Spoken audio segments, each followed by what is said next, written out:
Mani Instagram orqali kuzatib kelayotgan yaqinlarim, bilasizlar, sizlar uchun maksimal foydali, manfaatli kontent video qilishga harakat qilaman. Bugungi videomiz ozgina cho'ziladi, chunki o'zim o'qigan kitoblar haqida ozgina sizlarga aytib berib o'tib ketmoqchiman. Inshaalloh ko'p emas, bitta inson shu videomizdan keyin shu kitob bilan jo'ra o'rtoq bo'lsa, juda ham xursand bo'lardim. Hozirgi vaqtda ko'pchilik kitob o'qishga qiziqmaydi yoki qaysi kitobdan boshlashni bilmaydiganlar uchun, akalar, birinchi kitobni mana shu Bas qil ey nafs degan kitobdan boshlasangizlar, juda ham foydali bo'ladi. Chunki agar sizlar o'zlaringiz nafslaringizni tanisangizlar, nafs bilan qanday muloqot qilib, uni qanday tarbiya qilish kerakligini bilib olsangizlar, yo'g'iga kitob o'qimoqchimisizlar, sport bilan shug'ullanmoqchimisizlar, nima yaxshi amallar qilmoqchisizlar, hammasini osongina qilaverasizlar. Chunki insonni ko'p yaxshiliklardan ushlab turadigan narsalardan biri ham shu nafs bo'ladi. Agar sizlar nafslaringizni zo'r tarbiya qila olmasangizlar, nafs o'zi olib ketadigan joyga o'zi olib boradi. Bu kitobdagi eng zo'r insightlardan biri, agar ibodatni boshlay olmayotgan inson bo'lsangiz, yaxshiliklarga juda ham pessimist, dangasa, ish yoqmas, sport bilan shug'ullana olmaydigan, o'zini hayotini rivojlantira olmayotgan inson bo'lsa, mana shu kitobni o'qib chiqqanlaringizdan keyin faqat o'qib tushuninglar,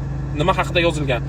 Zo'r tushunib olganlaringizdan keyin zo'r foyda olasizlar, nasib bo'lsa, Xudo xolasa. Mana ko'ringlar. Bas qil ey nafs degan kitob. Ikkinchi kitobimiz akalar, Baxtli hayot sari degan kitob. Bu kitobning asosiy nuqtasi farzand tarbiyasi, ota-ona, oilaviy muhit, er-xotin o'rtasidagi xato kamchiliklar. Bundan tashqari agar uylanmagan bo'lsangizlar ham olib o'qib ko'ringlar. Uylanishdan oldin va keyin qilinish kerak bo'lgan ishlar, amallar haqida yozilgan. Hammasi hadis, hammasini fakt bilan juda ham zo'r keltirilgan. Bu kitobni o'qib chiqqanlaringizdan keyin o'zlaringizga zo'r case, o'zlaringizga zo'r insightlar olasizlar. Uchinchi kitobimiz akalar, Boy ota, kambag'al ota kitobi. Bu kitobni o'zi o'qimagan inson qolmagan bo'lsa kerak. Bu kitobni o'qimaganlar uchun ozgina ma'lumot berib o'tib ketaman. Bu kitobni o'qib tugatganlaringizdan keyin sizlarda pul bilan muomala qilish, moliyaviy bilim, biznesdagi xatolar, kelajakda qurmoqchi bo'lgan bizneslaringiz uchun zo'r keyslarni bu kitobdan olishlaringiz mumkin. Lekin siz bilan bizga to'g'ri kelmaydigan joylari ham bor. Shuning uchun bu kitobni o'qib tugatganlaringizdan keyin bir yaxshi filtrlab olish esdan chiqmasin. Mana bu 3ta kitobni o'qib tugatganlaringizdan keyin akalar, sizlarga mana bu Dale Carnegie'ning G'oliblikka erishish sirlari degan kitobni maslahat beraman o'qishni. Aytishlaringiz mumkin, bu kitob bilan qachon o'qib tugatamiz deb.